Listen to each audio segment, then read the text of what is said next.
Hemos venido estudiando Génesis y hemos venido estudiando también Mateo, el Evangelio de Mateo. Hoy vamos a ir al Evangelio de Juan. Vamos a ir al Evangelio de Juan. Vamos a tocar un tema especial. Recuerden, hoy vamos a tener y a celebrar la mesa del Señor. Bienvenidos, hermanos, bienvenidos.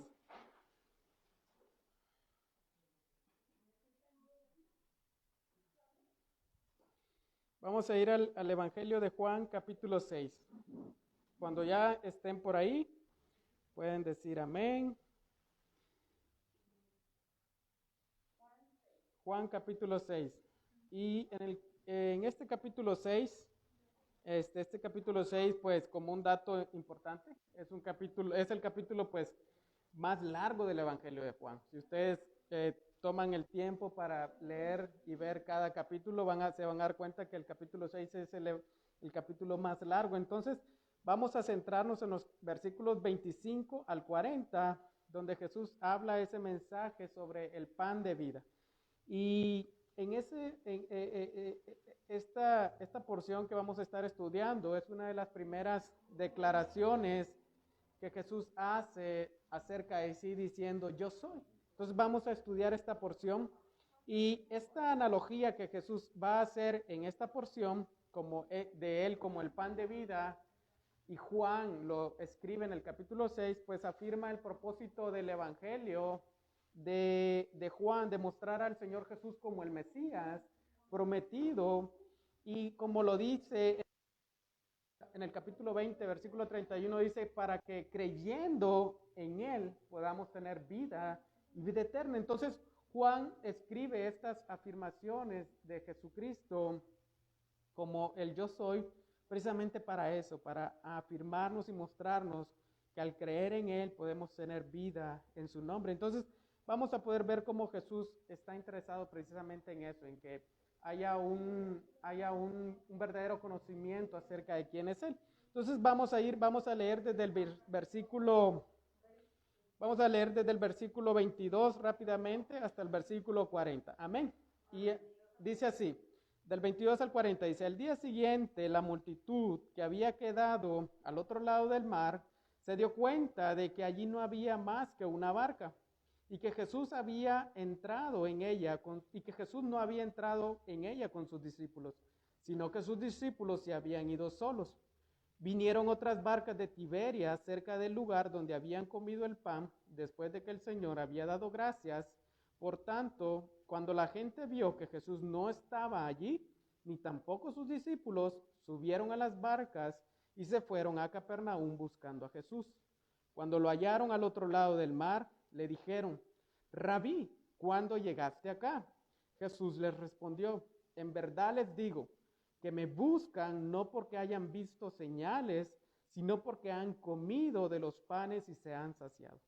Trabajen, no por el alimento que perece, sino por el alimento que permanece para vida eterna, el cual el Hijo del Hombre les dará, porque a Él es a quien el Padre Dios ha marcado con su sello. Entonces le preguntaron, ¿qué debemos hacer para poner en práctica las obras de Dios? Jesús le respondió, esta es la obra de Dios, que crean en el que Él ha enviado. Dijeron entonces, ¿qué pues haces tú como señal para que veamos y creamos? ¿Qué obra haces?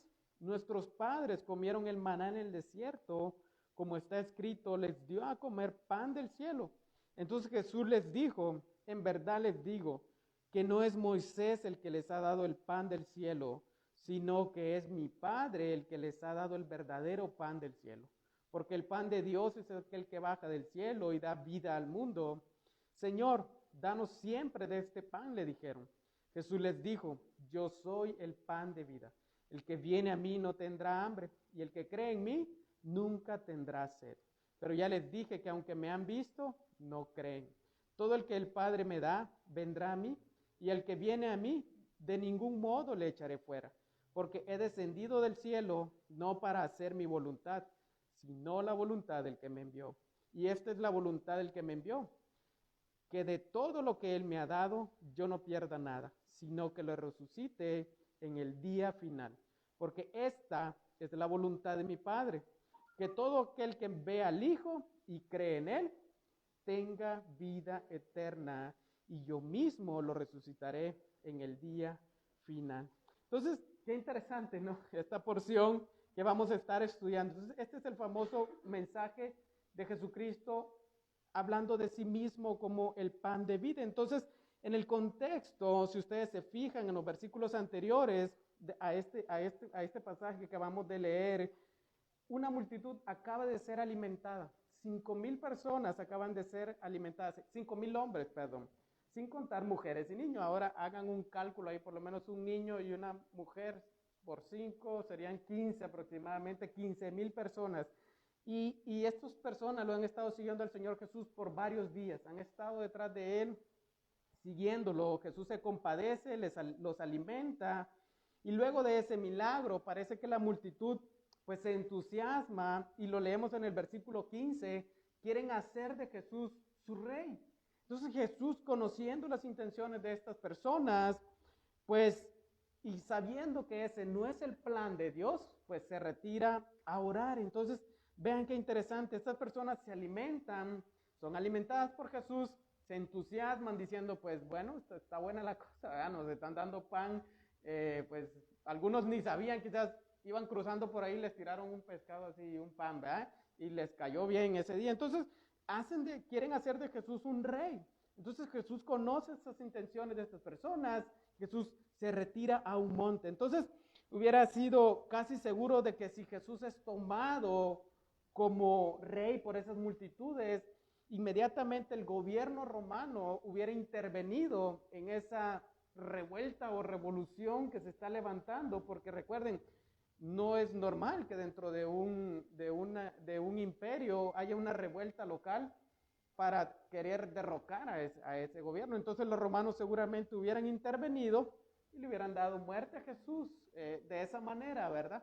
Entonces Jesús sabe que no es ese el plan de Dios. Jesús no viene a este mundo a recibir un título de este mundo, sino que viene con otro propósito. Entonces Él reconoce eso y se retira al monte. Entonces ese es el contexto que podemos ver a este pasaje.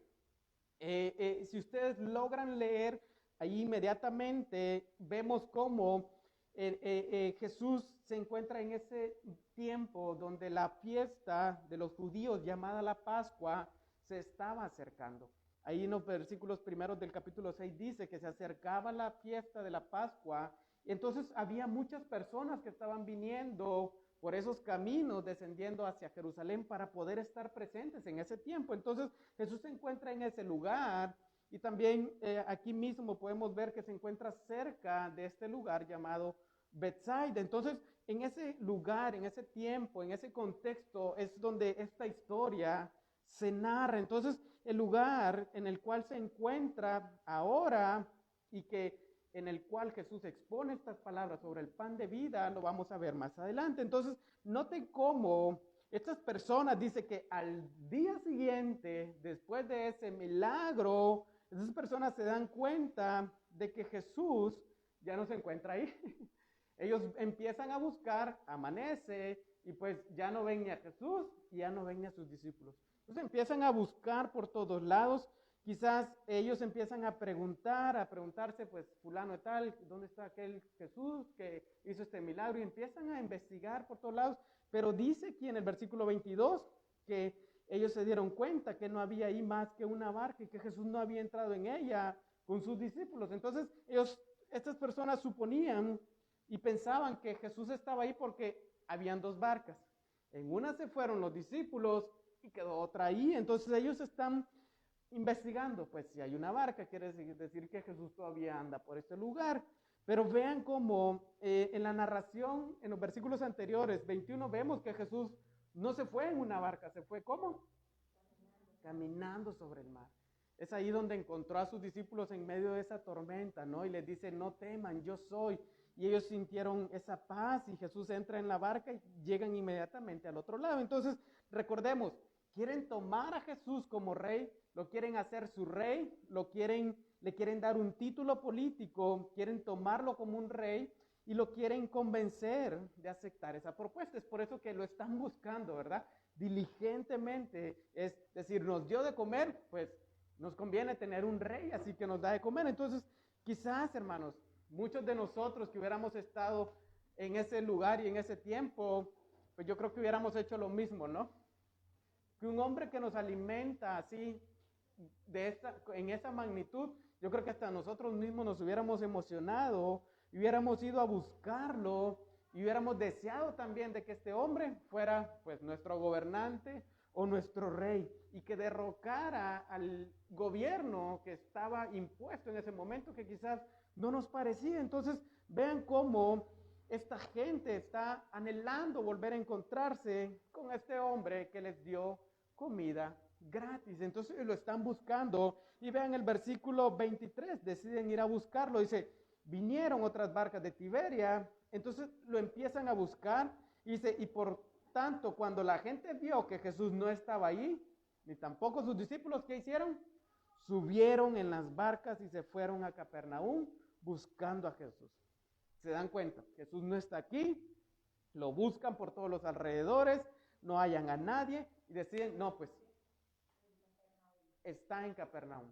¿Cómo se dieron cuenta que estaba en Capernaum? Pues fueron diligentes, empezaron a preguntar, estuvieron preguntando dónde posiblemente puede estar. Recuerden de que en Capernaum Jesús tenía la base o la sede de su ministerio, entonces posiblemente intuyeron de que Jesús había ido a Capernaum, había cruzado el lago el mar de Galilea hacia Capernaum. Entonces ellos dicen, bueno, tomemos unas barcas y crucemos y salgamos hacia Capernaum buscando a Jesús. Entonces noten la diligencia, noten el trabajo que esta gente está haciendo, buscando a un hombre, pues, que les acaba de dar de comer, buscando a un hombre que para ellos puede ser su próximo rey y que puede ser beneficioso para sus vidas, porque los alimentó y alimentó a sus hijos y quizás en otra ocasión lo puede volver a hacer. Entonces imagínense esas barcas cruzando el lago, el mar de Galilea,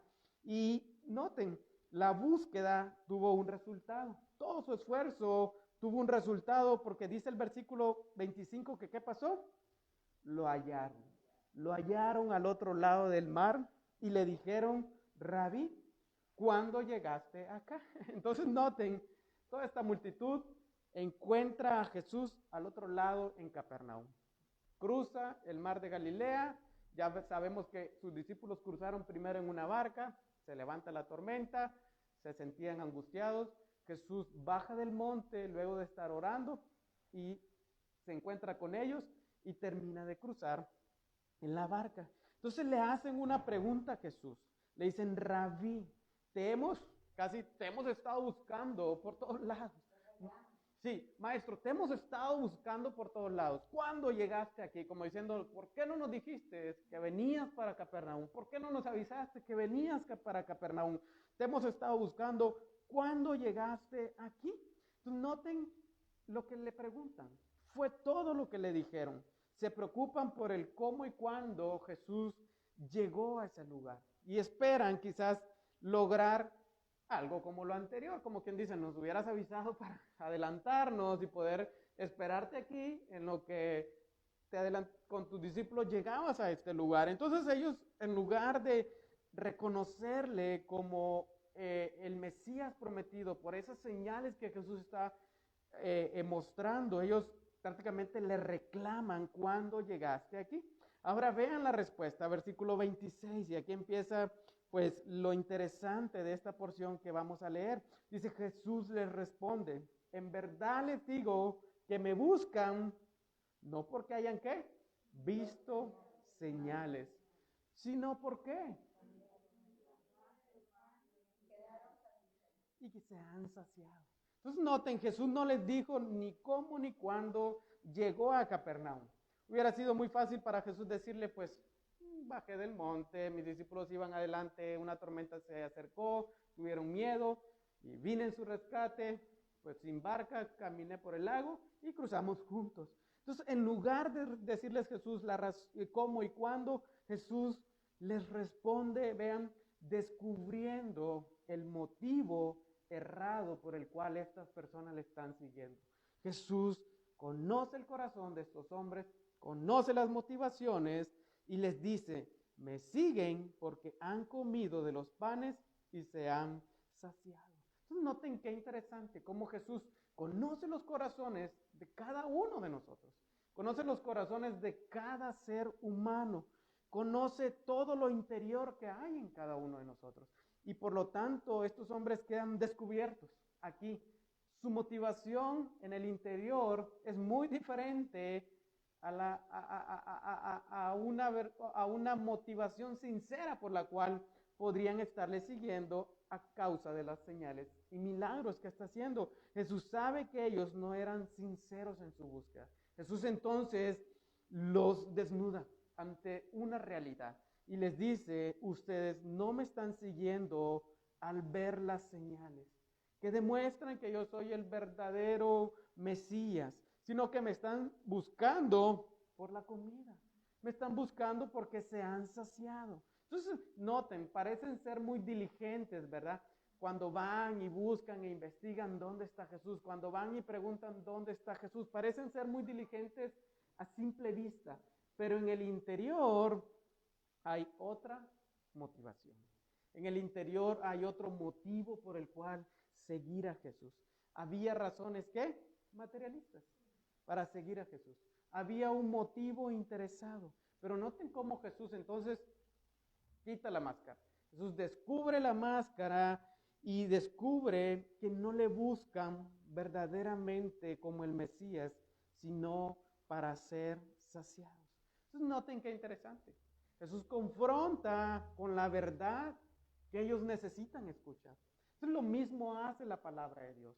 Nosotros venimos a este lugar, pero venimos ¿para qué? ¿Para ser engañados? No, venimos para que Jesús, por medio de su palabra, confronte nuestras vidas, confronte nuestra realidad, confronte nuestras motivaciones al interior de nuestros corazones, confronte quizás nuestra hipocresía. Entonces noten cómo no venimos para ser engañados, no venimos para quizás ser engañados por una persona que se pone al frente, no, es para que Él, por medio de su palabra, descubra nuestra realidad. Entonces vean cómo Jesús no está interesado en simplemente suplir algo material para estas personas. Él no está interesado en simplemente suplir algo temporal para estas personas, sino que desea que le sigan con motivos sinceros, con motivos verdaderos. Entonces, ese es el mismo propósito de Dios, el mismo propósito del Señor hasta este día, hermanos. Él conoce nuestros corazones, Él conoce nuestros pensamientos, Él conoce lo más profundo de nuestro ser y desea que lo que hagamos, lo hagamos con las razones y las motivaciones correctas. Él conoce que a veces nos hacemos llamar cristianos y sabe en el interior las motivaciones que nos dominan. Entonces vean qué interesante, Él sigue siendo el mismo de ayer, de hoy y de siempre. Entonces cuando venimos ante Él, cuando venimos ante su palabra, inmediatamente nos desnuda. Entonces Jesús los confronta, Jesús les dice, ustedes me siguen porque han comido y se han saciado, no por los milagros que han visto, no por las señales que han visto, sino porque han comido. Entonces veamos la razón por la cual están siguiendo. Entonces ellos le están siguiendo por esa razón. Y vean cómo los hombres, muchas veces, hermanos, a veces los hombres ven lo que está por encima, lo superficial, lo bonito, lo aparente, pero el Señor Jesús ve el corazón. Dice la palabra que sus ojos, en Apocalipsis dice, sus ojos son como llama de fuego, que penetran hasta el lugar más oscuro de nuestro interior. Yo puedo ver a la hermana, yo puedo ver a mi suegra, yo puedo ver al tío Mario, yo puedo ver a mi esposa, y puedo decir, pues superficialmente no tiene malas intenciones, o no hay malas intenciones, pero ¿quién es el único que conoce? El Señor Jesús. Entonces, cuando venimos ante Él, Él es el que descubre nuestra realidad. Podemos engañar a las personas, pero a Él no lo podemos engañar. Entonces, ¿por qué razón servimos en la iglesia? ¿Por qué razón predicamos? ¿Por qué razón hacemos esto, hacemos lo otro? Quizás nosotros no lo podemos saber, pero Él sí conoce nuestras motivaciones al interior. Entonces, observemos esto. Somos propensos muchas veces a seguir a Jesús, esperando que Él, ¿qué? Nos dé, esperando que Él llene nuestros deseos terrenales de este mundo, pasajeros y temporales. Pero Él nos confronta con esta realidad. ¿Por qué razón me estás siguiendo? ¿Por qué razón me estás buscando? Entonces vean qué interesante. Él no simplemente quiere que vengamos ante Él, digamos, sí, vamos al culto y ya, vamos. No, hermanos. Él nos confronta con esta verdad. ¿Por qué razón me estás siguiendo? ¿Por qué razón estás viniendo a buscarme? Entonces, hermanos, hoy debemos salirnos preguntando, irnos de este lugar preguntándonos, ¿cuáles son mis motivaciones al venir y acercarme al Señor Jesús? ¿Cuáles son mis motivaciones de buscarle a Él? ¿Cuáles son mis motivos al venir a este lugar? Entonces, qué interesante cómo Jesús confronta, pero ahora vean en el versículo 27, si alguien lo quiere leer, vean la instrucción que Jesús les da a estas personas. Ven lo que Jesús les dice.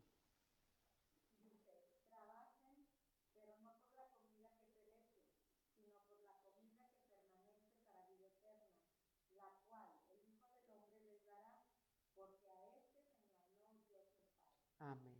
Entonces noten ahora la instrucción o la exhortación que Jesús les da a estas personas. Primero descubre sus razones y sus motivos, pero ahora les instruye. Dice, trabajen. Sí, trabajen, pero no trabajen por lo que perece. No trabajen por lo que es temporal, sino que trabajen por el alimento que ¿qué? Que permanece. Y cualquiera diría, pero ¿qué es? ¿Comida enlatada? ¿O qué será? ¿O será algo que dura muchos años? Pero vean, dice, trabajen por lo que permanece para vida eterna. Entonces noten cómo Jesús da una orden negativa, pero también da una orden positiva a la vez. Dice, la negativa es no trabajen por lo que perece, sino que trabajen por lo que verdaderamente permanece. Entonces vean la instrucción. Jesús nos muestra que hay entonces dos clases de comida. Hay una que es temporal, hay una que es pasajera, hay una comida que es simplemente va a perecer, pero Jesús nos muestra también de que hay una comida que permanece y que permanece para vida eterna. Entonces todos los días comemos, ¿sí o no, hermanos? Hoy nos echamos quizás nuestro buen desayuno, nuestro buen almuerzo, y ahorita unos buenos tamalitos, un pastel que trajo el tío Mario, y vamos a comer bien. Pero esto es temporal. Muchas veces trabajamos de sol a sol y de 6 de la mañana a 6 de la tarde, llegamos cansados, pero trabajamos por comida que es temporal, que nuestros cuerpos, pues tarde o temprano la van a terminar desechando. Y quizás esa comida nos va a sustentar un par de horas y luego vamos a volver a tener hambre. Entonces trabajamos muchas veces para comida, o no muchas veces, sino trabajamos todo el tiempo para comida que es temporal y que perece. Pero noten lo que Jesús nos dice. Jesús muestra un contraste aquí, en que muchas veces podemos estar trabajando por esto, pero dejando de trabajar por lo que verdaderamente alimenta nuestra alma. Jesús hace un contraste aquí muy claro entre lo temporal y lo eterno, entre lo material y lo espiritual. Entonces noten cómo Jesús les confronta, me siguen porque les di de comer, pero no los deja ahí, sino que ahora les da la instrucción de que ¿qué? De que trabajen. Trabajen no por lo temporal, trabajen no por el alimento que es pasajero, sino por el alimento que permanece para vida eterna. Entonces noten lo que Jesús hace. Jesús les da esta instrucción. Y me encanta lo que dice el profeta Isaías. El profeta Isaías dice en el capítulo 55, versículo 2, dice, ¿por qué gastan dinero en lo que no es pan y su salario en lo que no satisface? Escuchen bien y comerán lo que es bueno y se deleitarán con manjares deliciosos. Noten lo que el profeta Isaías dice en el Antiguo Testamento, precisamente esto, porque el pueblo de Israel estaba gastando su dinero en lo que para ellos era pan, lo que para ellos parecía satisfacer sus vidas. Pero dice el Señor por medio del profeta, eso es pan, pero ese pan perece, sino que trabajen o escuchen mis palabras y escuchen lo que tengo que decirles y comerán lo que es bueno. Comerán lo que deleitará sus vidas. Entonces noten cómo Jesús trae esta misma confrontación. Jesús exhorta a estas personas que lo están siguiendo, cruzando un mar, quizás hasta con sus hijos y sobrinos, y vamos, porque ahí hay un hombre que da. Jesús los exhorta a trabajar verdaderamente por lo que verdaderamente permanece. Jesús exhorta a estas personas a dejar el afán por las cosas temporales. No está diciendo aquí Jesús, dejen de trabajar. No, poner un equilibrio y ver la balanza hacia dónde se está inclinando más. Y decir, bueno, hay un desbalance aquí. ¿Estoy trabajando más por lo que permanece o estoy trabajando más por lo que es temporal? Entonces noten cómo Jesús les exhorta contra el afán por las necesidades del cuerpo, por la necesidad de lo temporal. Jesús quiere que ellos se dediquen a trabajar por lo que verdaderamente permanece para vida eterna, por las necesidades de su alma. Entonces noten cómo Jesús ataca eso, el afán por las cosas. Y hoy en día, hermanos, ¿cuántas cosas son alimento que perece? La moda, la fama, las riquezas, los placeres, tu cuerpo. Hoy, desde el año pasado, creo que todos hemos estado preocupados por nuestro cuerpo. ¿Qué va a pasar de nuestro cuerpo si salimos al mundo y un virus nos ataca? O sea, preocupados por cuidar nuestro cuerpo, por cuidar nuestra salud. Pero realmente hemos dedicado el mismo tiempo para cuidar nuestras almas. Hemos dedicado el mismo tiempo para cuidar y trabajar por nuestra salud espiritual. Entonces noten lo que Jesús hace aquí. Confronta nuestra realidad, confronta el interior de nuestro corazón y nos dice aquí, ¿por qué estás trabajando más? ¿Por lo temporal, por lo pasajero o por lo que permanece para vida eterna? Entonces muchas personas hoy en día son atraídas precisamente a eso, por lo temporal, por lo pasajero, y dicen, pues me voy a dedicar totalmente a eso. Pero vean, Jesús dice, alto, advertencia, trabaja por lo que verdaderamente permanece para vida eterna. ¿Qué hace Jesús? Jesús golpea la mente materialista de estos hombres que lo siguen simplemente por interés. Ya se los dijo anteriormente, lo están siguiendo por interés, porque les dio de comer. Entonces, hoy muchas personas tienen alimento terrenal, refrigeradores llenos de pies a cabeza, alacenas llenas de pies a cabeza, pero viven en hambre espiritual, en una desnutrición espiritual. Y ustedes y cada uno de nosotros podría examinarse y determinar si está siendo bien alimentado o se está muriendo de hambre espiritual. Entonces, no solamente se trata, hermanos, de trabajar por lo terrenal, sino que también debemos de buscar y trabajar por lo espiritual. Entonces, muchos podríamos estar siguiendo a Jesús por las razones equivocadas, por las razones incorrectas. Quizás dicen, este va a ser mi año, dicen uno, y voy a buscar al Señor para que me dé esto. Voy a buscar al Señor para obtener esto. Y pensamos a veces simplemente en lo de este mundo, en lo material, pero no, Él quiere que nos esforcemos en seguirle con la motivación correcta, con las motivaciones correctas en nuestro corazón. Jesús nos dice que hay que trabajar, sí, pero no quiere decir que esto va a ser para obtener un mérito, para adquirirlo por un esfuerzo y decir, me lo merecía. No, Jesús dice que hay que buscarlo con diligencia. Trabajar aquí habla de eso, se nos llama a esforzarnos por aquello que es espiritual y tener un interés, una diligencia por lo que es espiritual.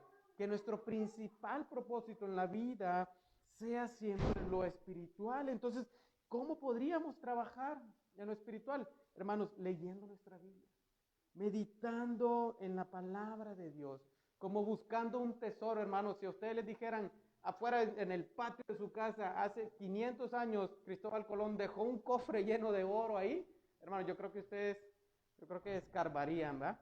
Con lo que fuera, ese pedacito de tierra, hasta poder encontrar ese cofre lleno de monedas. Hermanos, la palabra de Dios tiene un mejor tesoro para nuestra vida espiritual. Entonces, ¿por qué no escarbamos? ¿Por qué no meditamos en ella? ¿Por qué no nos dedicamos a leerla y a meditar en nuestra vida y así poder encontrar la vida espiritual? Hermanos, orar en todo tiempo, perseverar en la oración, venir delante del Señor y acercarnos a Él en oración. Esa es otra manera en la que podemos trabajar espiritualmente.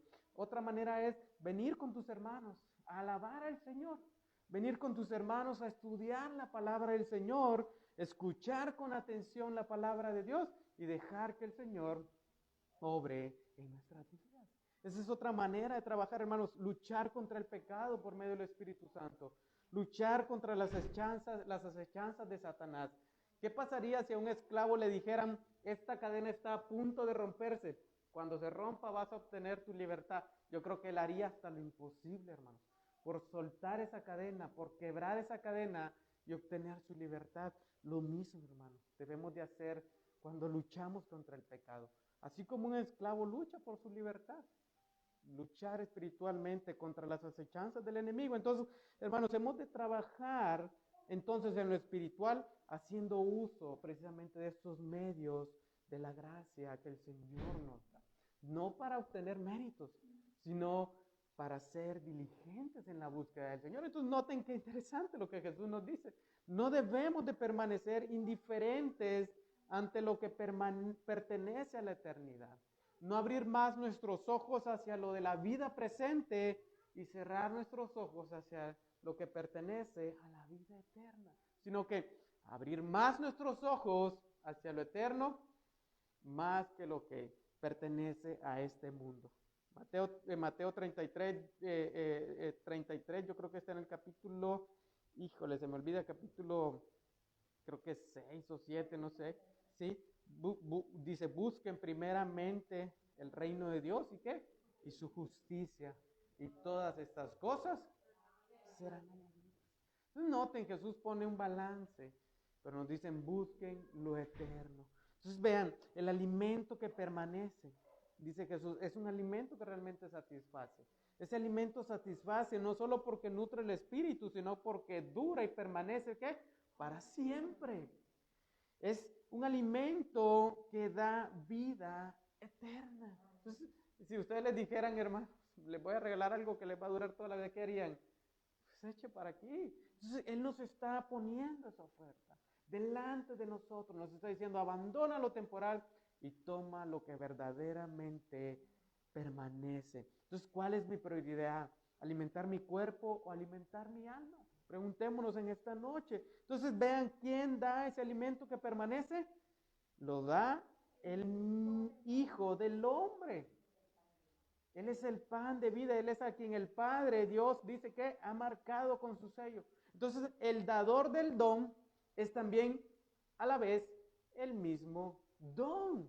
Entonces noten cómo Jesús dice, yo soy el que lo doy, pero yo soy el que a la misma vez me doy a ustedes. Entonces vean cómo dice, el Padre es a quien Él ha marcado con su sello.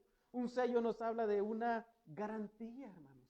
Un sello nos habla de que el contenido dentro de un frasco o una carta o qué sé yo es legítimo. Entonces aquí nos habla precisamente de eso, de que Jesús es el Hijo de Dios, sellado por el Padre, en el cual nosotros podemos confiar, porque Él es el quien el Padre ha puesto su sello de legitimidad. Entonces Jesús es quien verdaderamente dice quién es. No es una copia falsa, no es una copia china, como dicen, ¿verdad? Sino que es verdaderamente el pan de Dios. Entonces Jesús les está diciendo que deben de confiar en Él, porque Dios el Padre lo había garantizado. Dios el Padre lo ha comisionado con este propósito. Entonces, ¿qué promesa, hermanos, más hermosa tenemos aquí? De saber que el Señor nos dice que si buscamos, que si le buscamos con diligencia, que si buscamos ese alimento con diligencia para vida eterna, Él va a estar presto ¿para qué? Para concederlo a nuestras vidas, a nuestras almas, porque ese es su propósito. Eso es lo que Él desea, que tomemos ese alimento. Él es a quien el Padre ha señalado. Él es la verdad de Dios. y Él es en quien el hombre puede satisfacer verdaderamente su hambre espiritual. Entonces vean cómo Jesús dice, yo soy a quien el Padre ha designado y ha marcado y ha puesto su sello. Entonces preguntémonos en esta tarde, ¿por qué cosas trabajamos? ¿Por lo terrenal? ¿Por lo espiritual? ¿Qué alimento estoy buscando en mi vida? Entonces a partir de aquí vean lo que dice, versículo 28. Entonces, ¿qué le preguntaron?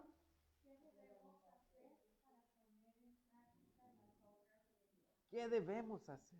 Entonces al oír de trabajar, estos judíos están diciendo, bueno, hay que hacer algo, hay que lograrlo, hay que hacer una obra necesaria para alcanzar eso que Jesús está diciendo. Entonces su mente va nuevamente hacia los méritos. Y ellos piensan que pueden ser meritorios para lograr esto. Y dicen, pues, ¿qué debemos de hacer? Y noten, ellos están pensando en que Jesús les sugería hacer obras para ganar esta vida eterna. Y en las cuales ellos decían, pues yo estoy calificado para eso. Si Jesús dice que hagamos esto, pues yo lo hago y lo hago mucho más de como Él me diga. Entonces es como decir, solo dinos qué hacer para obtenerlo.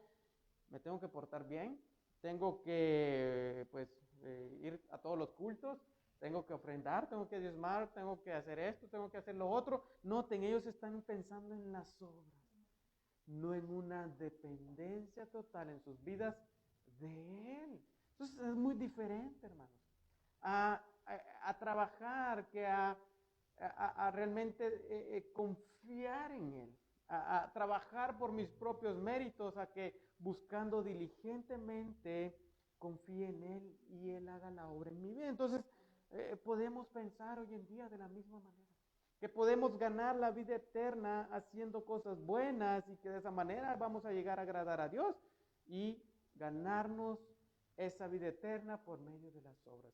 Pero Isaías 64:6 dice, aún nuestras mejores obras son como trapos sucios. Lo mejor que podrías hacer en esta vida o lo mejor que podrías llegar a hacer a los hombres delante de Dios, eso sigue siendo sucio e inmundo. Por nuestros propios méritos, hermanos. Nos dice aquí entonces que no podemos lograr la vida eterna. Por hacer lo bueno y decir yo me lo logré y yo tuve los méritos suficientes, no lo podemos lograr. Es por la única gracia del Señor Jesucristo es que obtenemos esa vida eterna. Entonces noten el versículo 29, la respuesta de Jesús es simple. Esta es la obra de Dios. ¿Que crean en qué?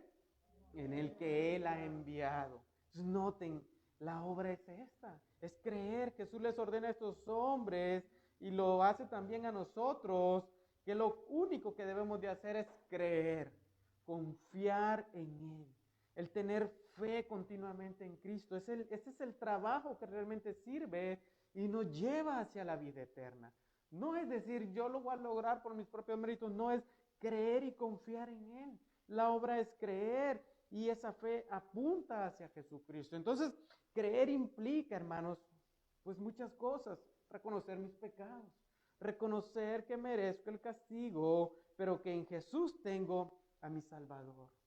Entonces, eso es creer. No simplemente es, pues creo que un Jesús y ya, me olvido y vivo la vida así. Y te preguntan, ¿crees en Jesús? Pues sí, creo. Pues todo el mundo a veces cree. Y todo el mundo pues dice, pues que Dios te bendiga. Todo el mundo dice así.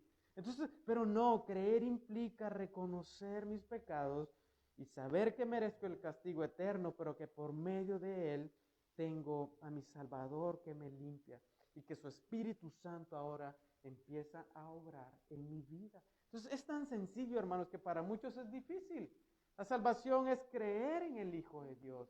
Eso es la obra que Dios quiere, dice Jesús, que hagamos, que creamos en el que Él ha enviado. Entonces dice Jesús, el que oye mi palabra y cree al que me envió, tiene vida eterna y no viene a condenación, sino que ha pasado de muerte a vida. Entonces esa es la obra que Dios quiere que hagamos, hermanos. No quiere que por méritos propios lo logremos, sino simplemente que nuestra vida se rinda ante Él, que nuestra vida descanse totalmente en Él.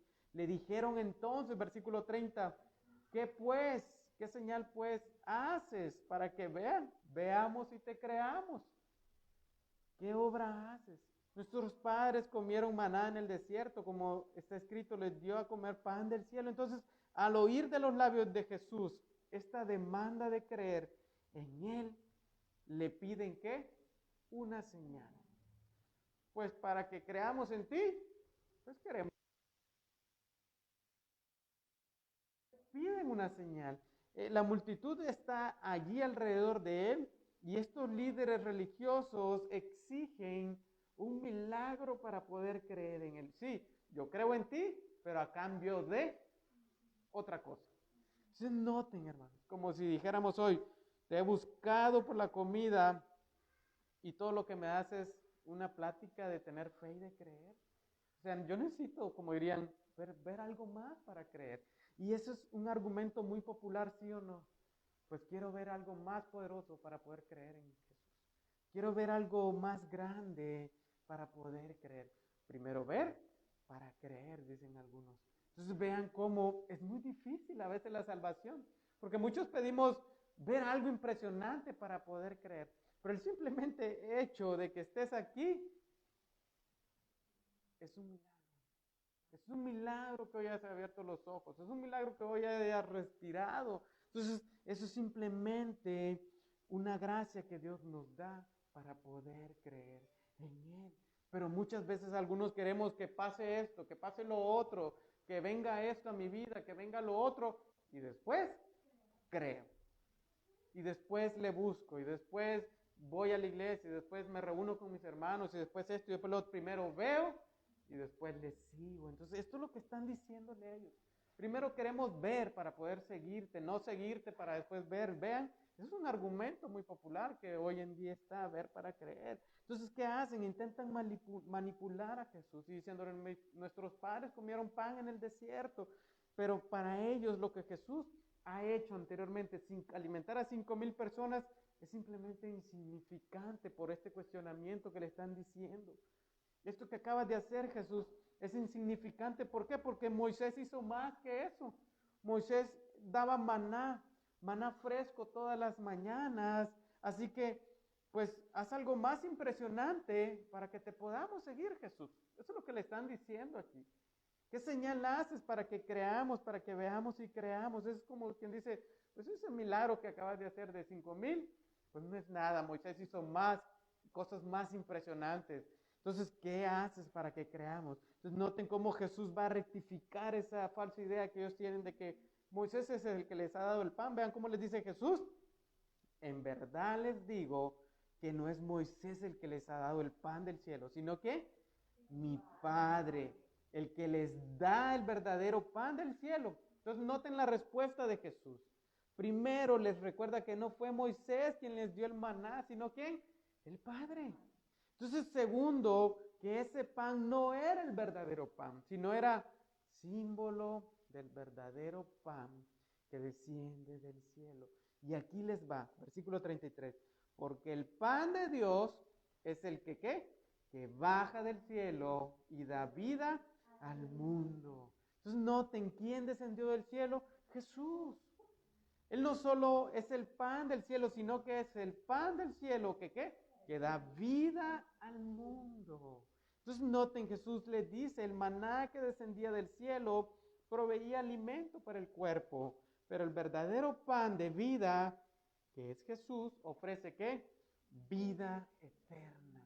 Entonces Jesús le dice, están equivocados. El pan no se lo dio Moisés.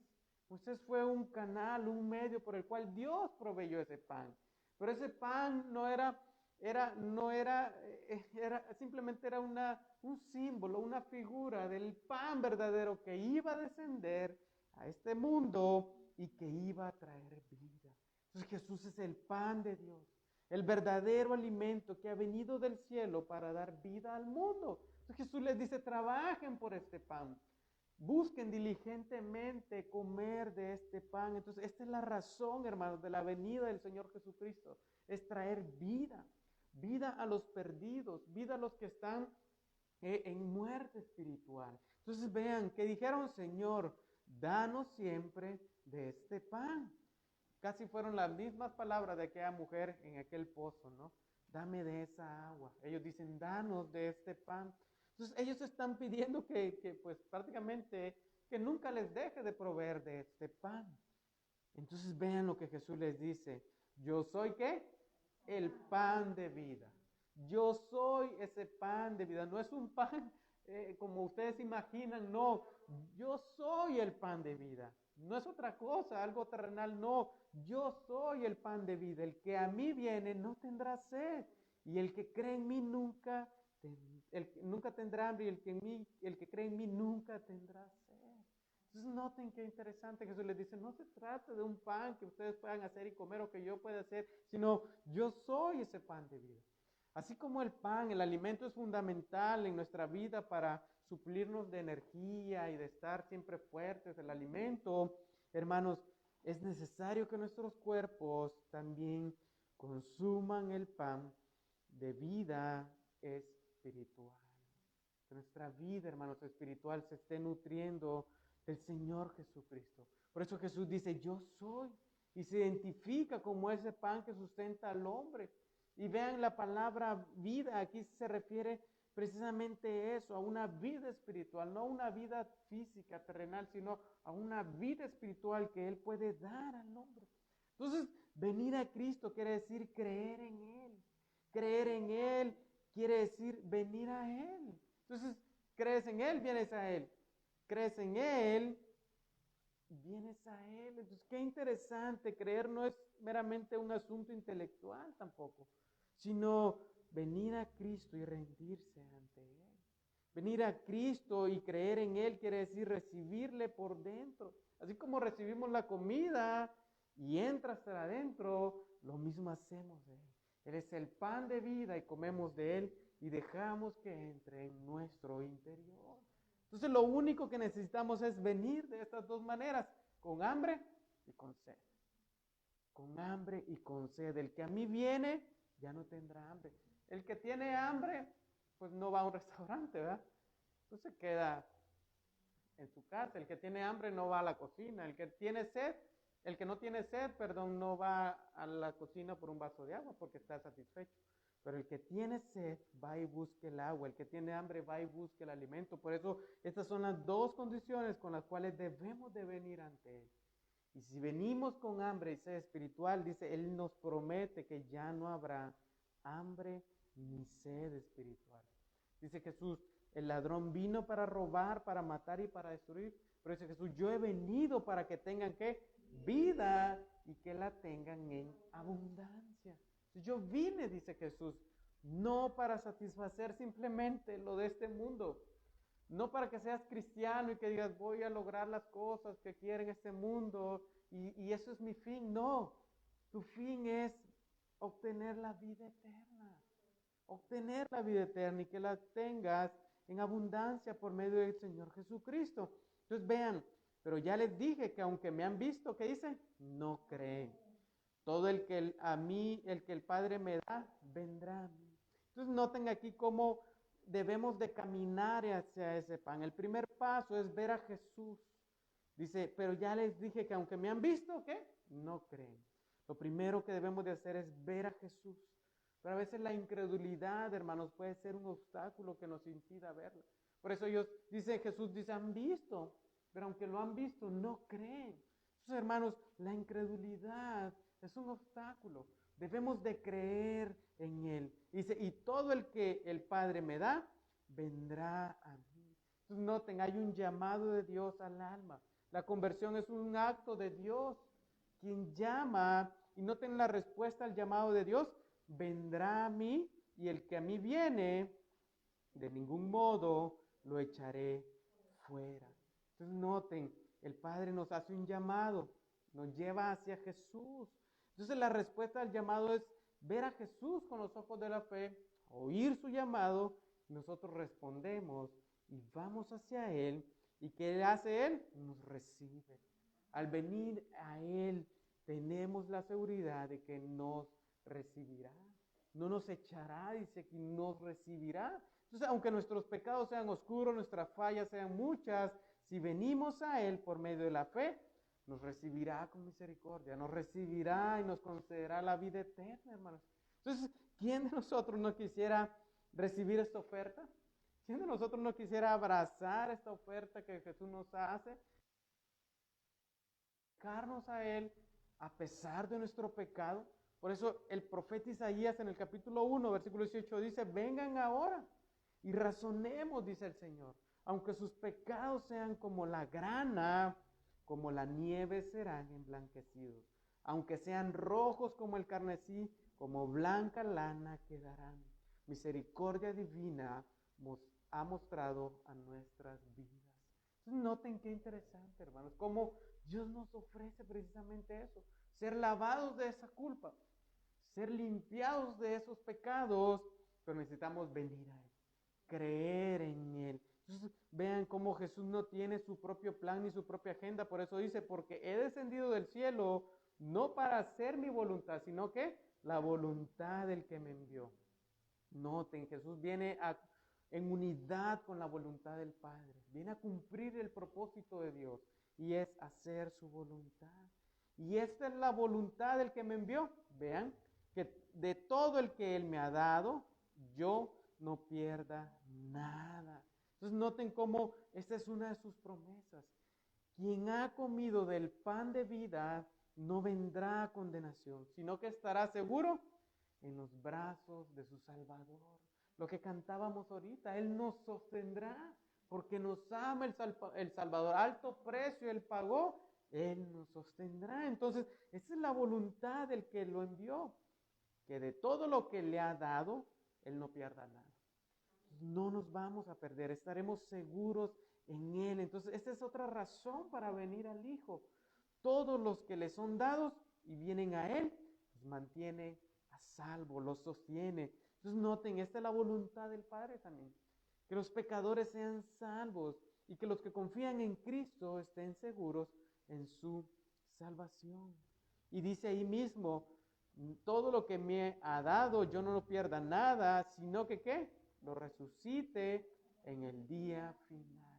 Esa es también la voluntad de Dios, que estos que le han sido dados resuciten en el día final.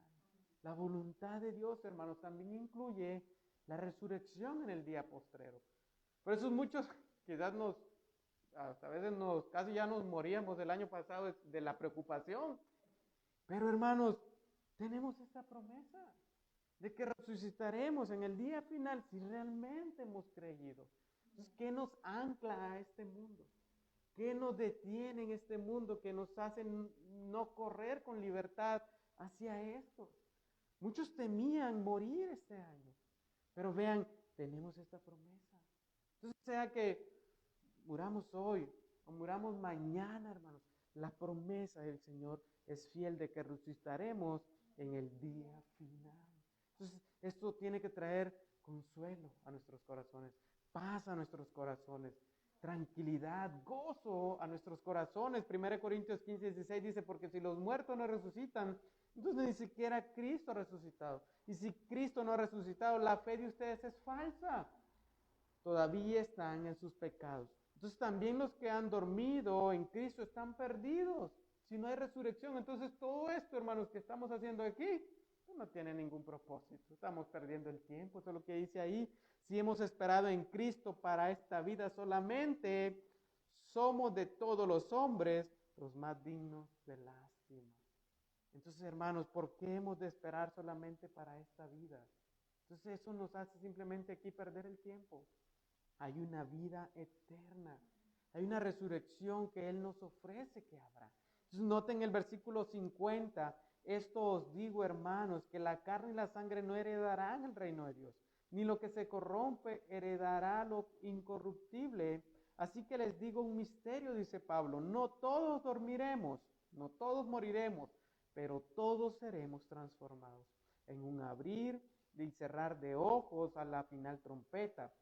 Pues la trompeta sonará y los muertos resucitarán incorruptibles y nosotros seremos transformados, porque es necesario que esto incorruptible se vista de incorrupción y que esto mortal se vista de inmortalidad. Entonces noten qué interesante. Pablo concuerda precisamente con esto que el Señor Jesús dice. Va a haber una resurrección. Los muertos en Cristo van a resucitar. Entonces va a haber una resurrección de todos aquellos que creyeron para vida eterna. Entonces esta es una promesa que Jesús nos da también, de que habrá resurrección de nuestros cuerpos. Versículo 40, ya para terminar, vean cómo vuelve a recalcar lo mismo, porque esta es la voluntad de mi Padre, que todo aquel que ve al Hijo y cree en Él, tenga vida eterna. Vean, que ve y cree. Por eso lo dijimos al principio, ver es lo primero, pero también no debemos de dejar que la incredulidad nos deje ver a Jesús. Entonces, al ver a Jesús, inmediatamente debemos de creer en Él. Entonces dice, y yo le resucitaré en el día final, yo mismo le resucitaré en el día final. Entonces, nuevamente se nos da esa certeza, esa promesa de una futura resurrección para vida eterna con Cristo. Entonces, no es un gran consuelo, hermanos, entonces oír esto. No es un gran consuelo en estos tiempos donde las noticias, pues, malas o las noticias que a veces nos enferman, pues nos traen tristeza. No es consuelo escuchar que vas a resucitar en el día final. Es un consuelo, hermano. Entonces la vida eterna está al alcance de la mano. Y entonces quien no la obtenga, le atribuirá entonces a su propio ¿qué? Rechazo. Porque la ha rechazado. Entonces los que creen en Cristo, aquí dice, resucitarán. Porque es una promesa del Señor a nuestras vidas. Fue lo que el Padre le encomendó. Y es la promesa que Él tiene para nosotros. Entonces, ¿qué les parece, hermanos? Si oramos, concluimos. Y la pregunta es, ¿vamos a seguir comiendo el pan que perece? ¿Vamos a seguir comiendo el pan que es temporal o pasajero? ¿O realmente vamos a buscar ese pan espiritual que trae vida eterna? Hoy tenemos esa oportunidad de acercarnos a Dios y de comer ese pan que permanece para vida eterna y que realmente nos dará esa certeza de resucitar en el día final. Quizás hoy podemos estar confiando en lo de este mundo, pero Jesús dice, no confíes en eso, no descanses, no trabajes tanto en eso y abandones lo espiritual, camina también hacia lo eterno. Entonces hoy estamos reunidos con ese propósito de que ese pan llene nuestras vidas. Amén. ¿Qué les parece si oramos? Padre, te damos gracias, Señor, en esta tarde. Gracias por tu amor, gracias por tu misericordia. Gracias, Señor, porque tu palabra nos enseña, Señor, de que podemos venir delante de ti, Señor, y podemos comer de ese pan espiritual. Podemos comer de ese pan que sacia nuestras vidas, Señor. Gracias porque al leer tu palabra, Señor, vienes y nos confrontas, vienes y nos redarguyes, Señor, de que quizás estamos obrando equivocadamente.